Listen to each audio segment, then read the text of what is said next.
যে দুনিয়ার থেকে যখন বিদায় নিতেছিলেন, হায় হায়, মালাকুল মউত যখন অনুমতি চাইতেছিলেন বুকে হাত রাখবো কি রাখবো না, তো বলছে অনুমতি দিব। আইনা আখি জিবরিল, আমার ভাই জিবরিল কোথায়? তো বলছে দেখা আসছি ফি সামাইল উলা, প্রথম আকাশে।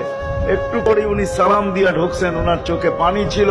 তো বলছে আপনি কাঁদেন কেন? বলে আজকে এলপিআর চলে যাব, আর কোনদিন ওহির বাহক হয়ে জমিনে আসবো না। আপনার পরে কোনো নবী নাই, কোনো রসুল নাই, আমারও ওহির কাজ শেষ। ওহির সুবাদে কখনো কখনো নৈকট্যময় জায়গায় চলে যেতাম, আজ থেকে আর যাওয়া হবে না। আমার চোখে পানি।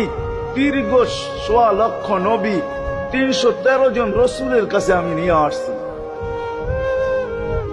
আজকে শেষ দিন, এই জন্য চোখে পানি। তো উনি উল্টা প্রশ্ন করছেন, আপনার চোখে পানি কেন? জিবরিল মালাকুল মউত দাঁড়ায় আছে, অনুমতি চাইতেছে, বুকে হাত